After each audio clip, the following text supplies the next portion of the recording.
you look at their average steps per day when they're home, and then you look at their average steps per day when they're on vacation. So it's like even there's that component too. What's up? What's going on, man? How are you?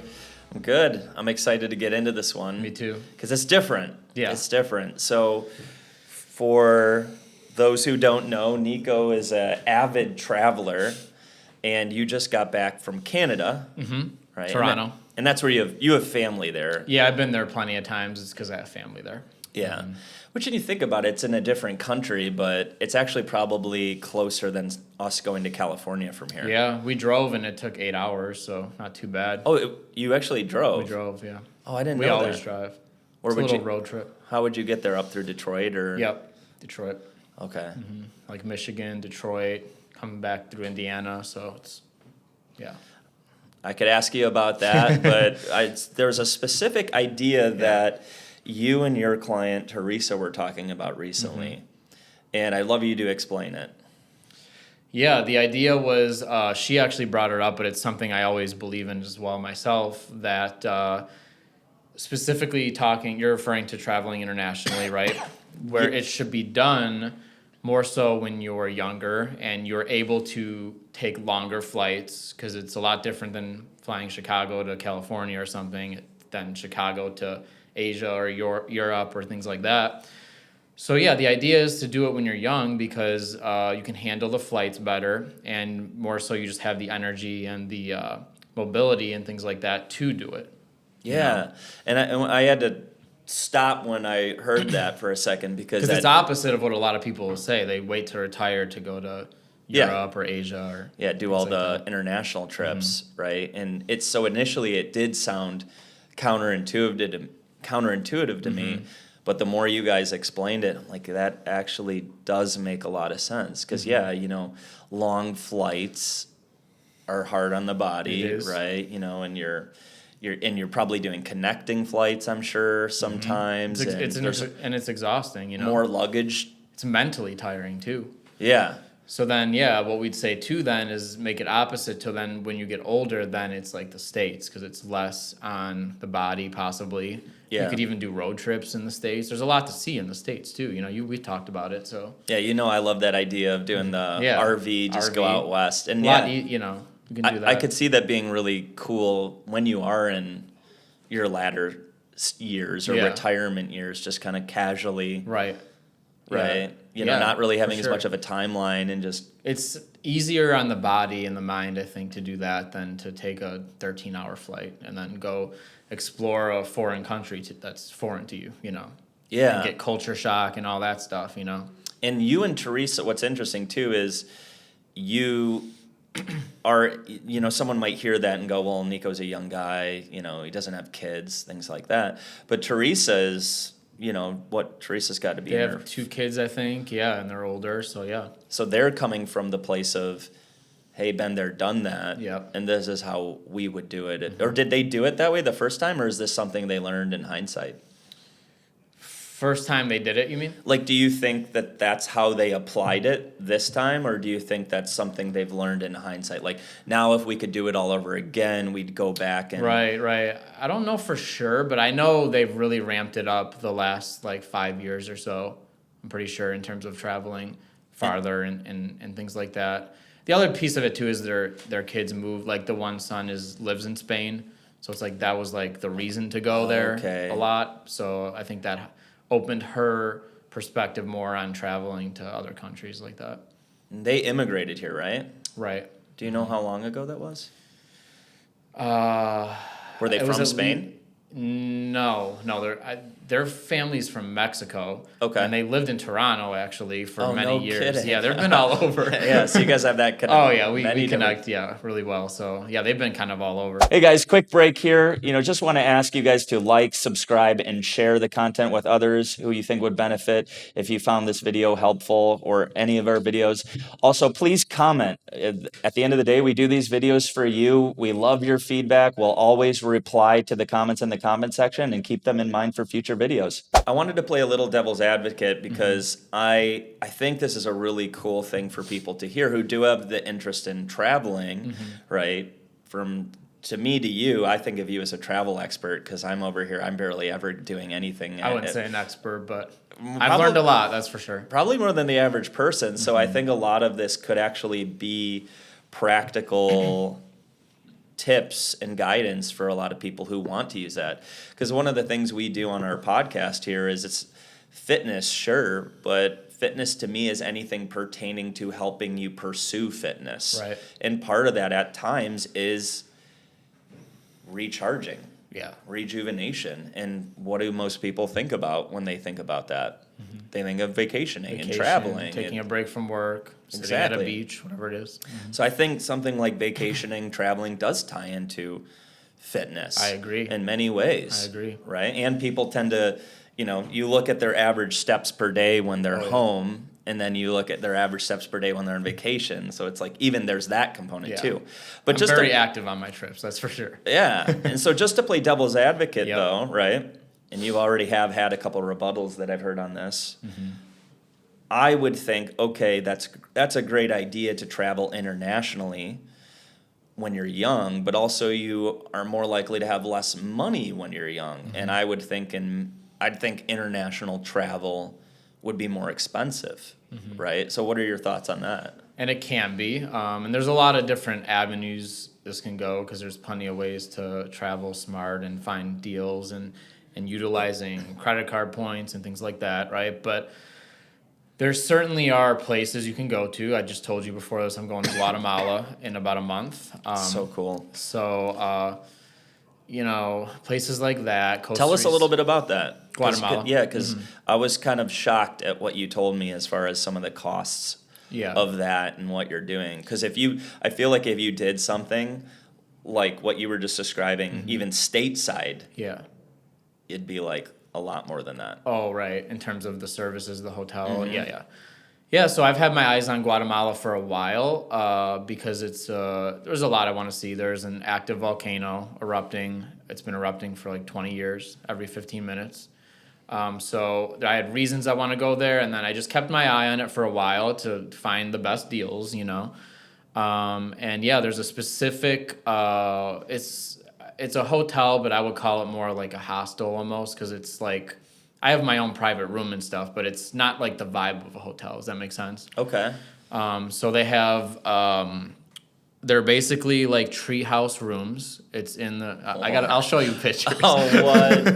That's awesome. What is the hotel called for anyone It's who wants to look called, it yeah, up? it's called Earth Lodge in, just outside of Antigua, Guatemala.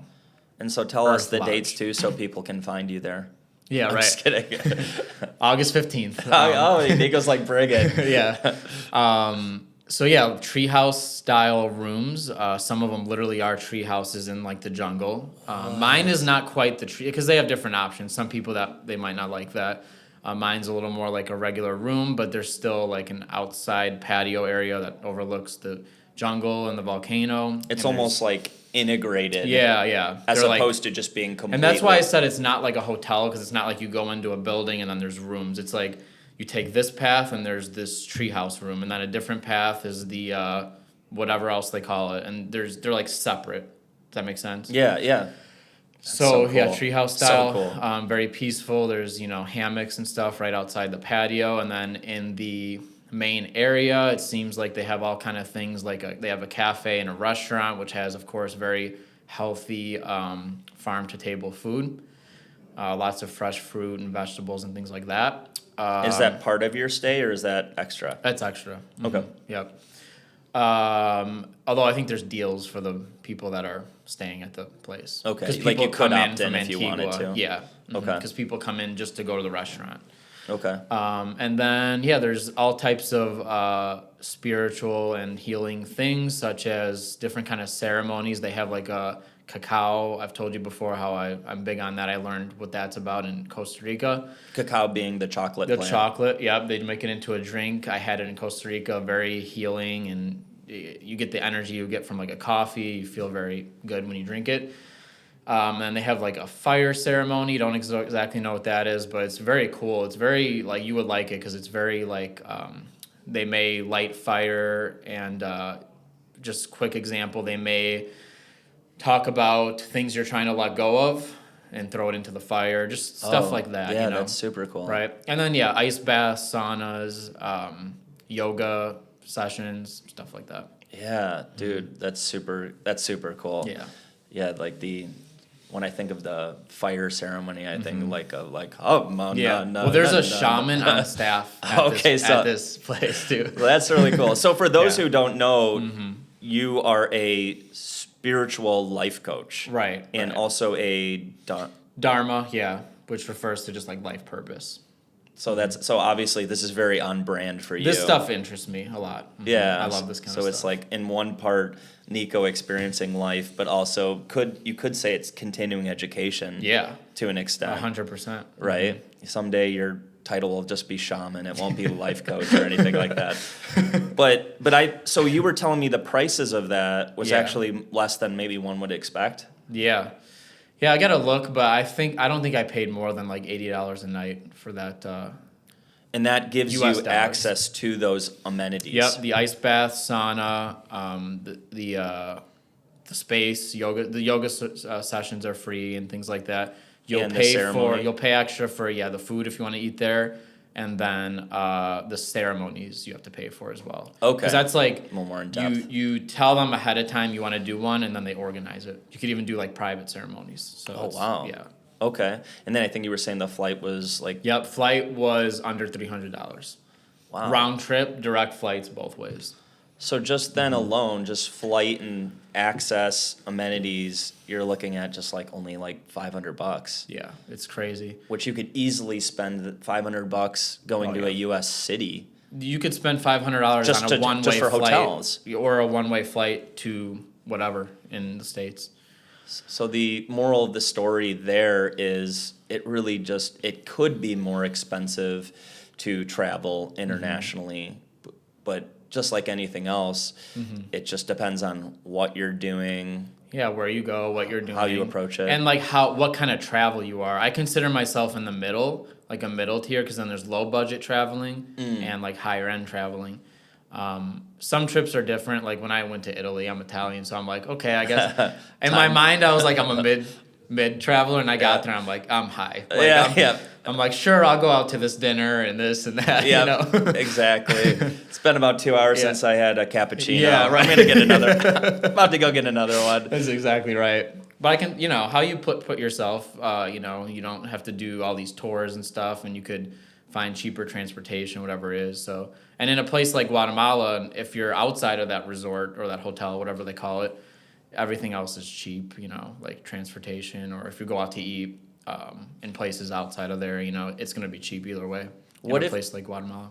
What if you're someone who's taking this and listening to it, and it's potentially their first time thinking about traveling internationally, and they are trying to keep in mind these different things like the ease of planning, executing on it, affordability. What would be a suggestion based on some of your experiences, like where someone might want to go? Where? It depends how far you're trying to go. If you're trying to go over the ocean, of course, that's going to be a longer trip. Like I told you, I'm doing this in 4 days, but you probably wouldn't want to do like Europe in 4 days, Sure. But Central America, yeah, I mean, now the other piece of this too is like everyone I tell this to, I'm going to Guatemala, their first instinct is like, is that safe? And this is important to note, is that Guatemala is technically a level 3 travel advisory. So level 3 is a reconsider travel. So Really? yeah, where I'm going is a tourist spot, Antigua. So it's, as you may know, I told you before, I try to teach people that you shouldn't let fear stop you from visiting certain places and stuff. Now, I'm not saying go to level 3 and 4 travel, countries. Nico's getting like called off by the cartel. Last words, don't let fear stop you. So, but then again, Mexico there's places that are level 3. Costa Rica was a level 2. Never once felt in danger there. Level 1 is basically normal precaution, go as you please. Level 2 is exercise, more caution. Like vigilance. Yeah, just be aware. But Italy's a level 2 right now. Interesting. So, yeah. Level 3 And is I don't think a lot of people would think about no, that. I right. think Italy, Spain, those all recently switched to a 2. does that have anything to do with there being more hostility towards tourists? That and I think with the summer, places like Rome and Barcelona get a huge rush of tourists. So I Okay. think And that in helped. general, summer is an increase in crime.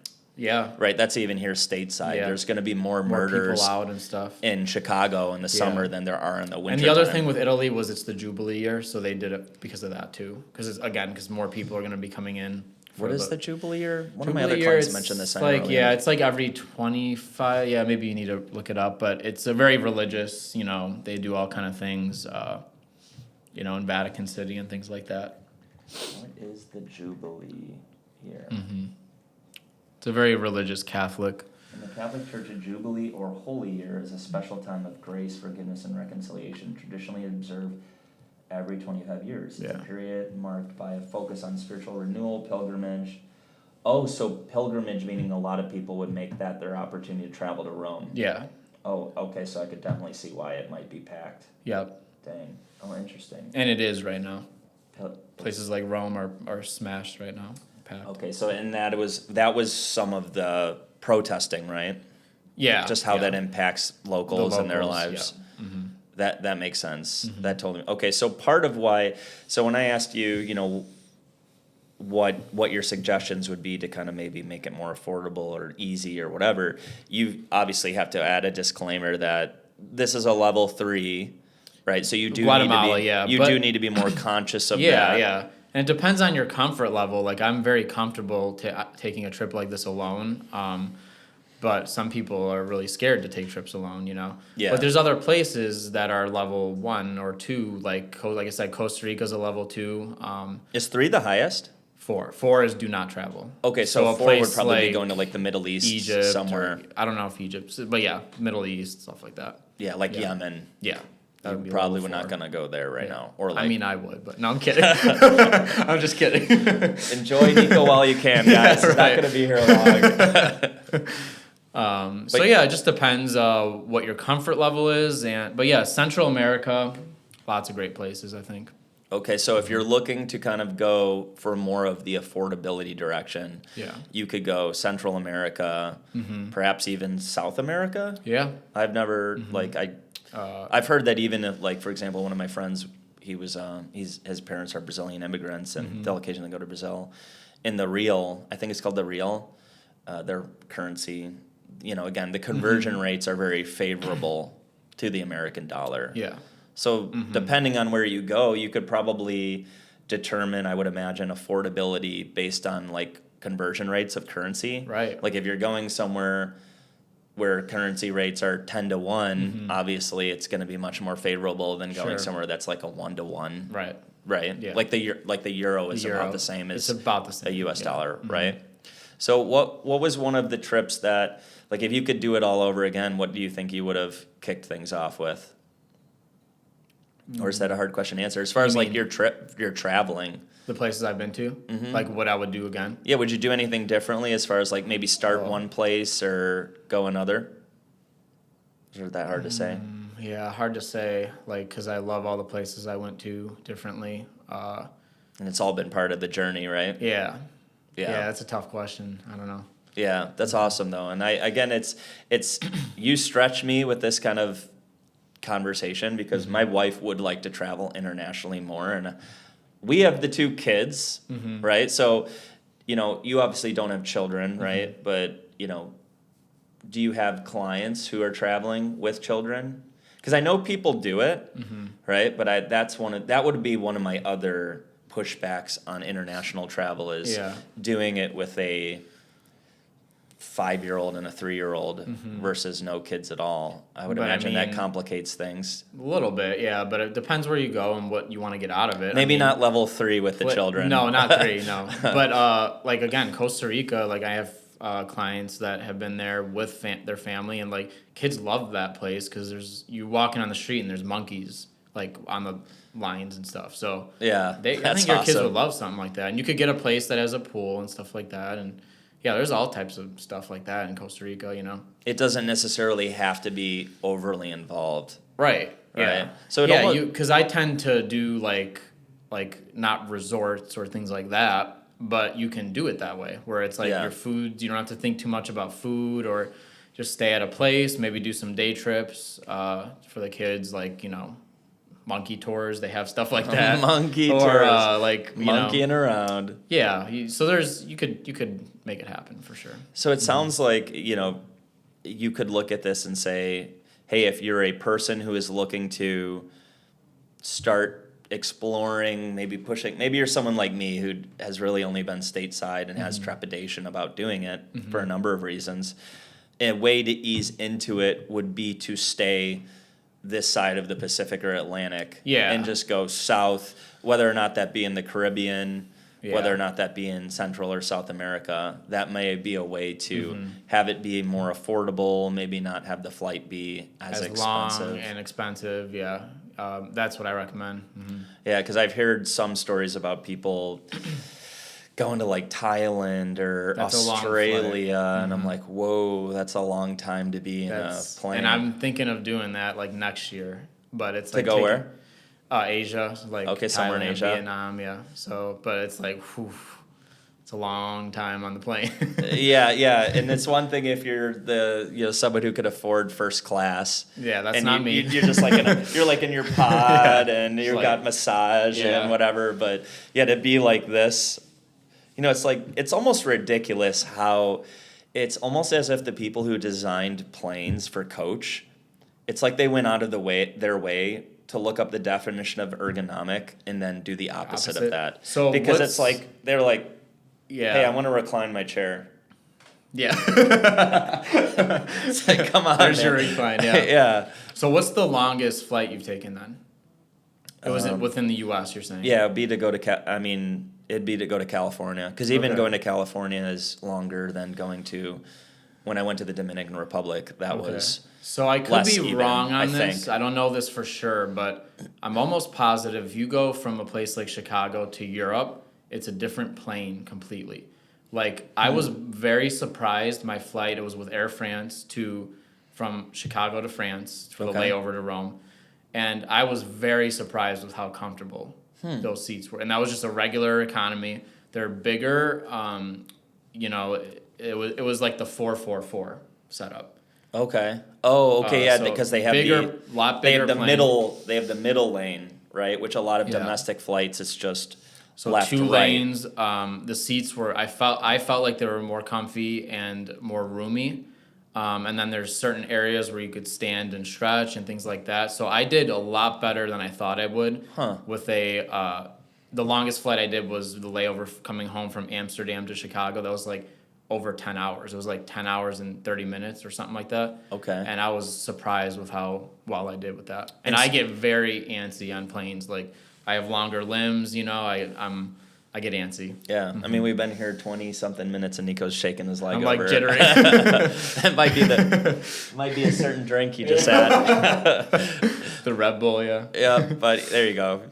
But so you're saying that there's a place to like stretch out Yeah, they have when like you're on a little larger areas flight? near the bathroom, and there's room. You see people getting up. You're more welcome too to just kind of walk around. I feel like, yeah, I was surprised about because that was the first time I took a flight to Europe, Okay. and people had told me like, oh, the planes are a little bigger, but I'm like, okay, how much better can it be? And I was like, Yeah.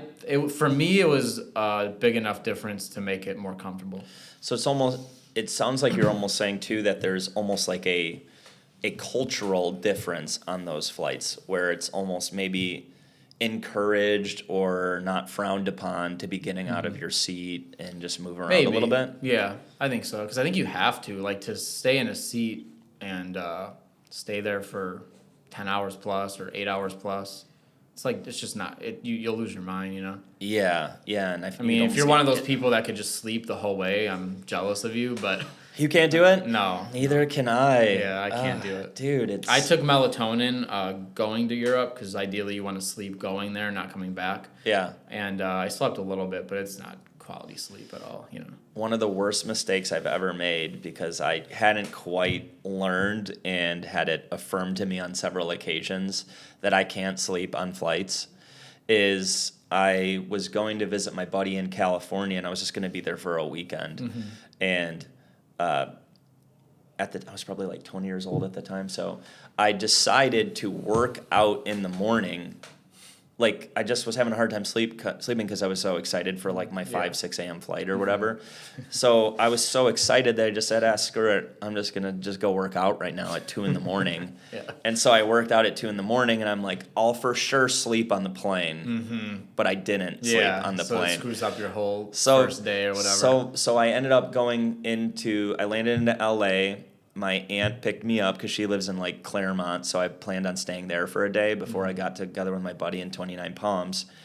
And so my aunt picks me up. We end up going to In-N-Out, and I probably ate more than I should because it's In-N-Out, and I'm like, when am I going to eat In-N-Out again? And then we go back to the house, and I'm just like, I'm just going to take a little nap. Yeah. And it was probably like 1 or 2 in the afternoon. I woke up. It was 3 in the morning, and I should have taken personal responsibility for that, but my first instinct was to be pissed off at my aunt. I'm like, why didn't you wake me up? Yeah. Do you really think I wanted to sleep my Yeah. entire first day of my like Right. long weekend trip? Oh man, But that yeah. sucks. Yeah. But yeah, I'm like, I learned from there. I'm like, okay, Danny, maybe you're not the type of person who can sleep on a plane. But I'm some definitely people just not. knock out. You look at them around the plane, and they're just like, There's the people that like knock out before you're even like off the parking, like to get on the runway. it's crazy. I'm like gonna clap for them because I'm like, wow. Yeah. It's just impressive, you know? Lucky you. Yeah. Well, hey, man, thank you so much for Yeah, your insights on absolutely. this. I definitely think that, learning about, how to travel and obviously, you're a huge believer in just, I mean, there's so many reasons I'm sure you do travel, but one of them just being the environmental reset, the rejuvenation, and Getting out of the comfort zone, all that stuff. I think that's important for anyone, and so appreciate your insights on that. So hey, yeah, Thank if you're thinking about international travel, this is hopefully you found this helpful. So thanks, guys. Thank you. Awesome.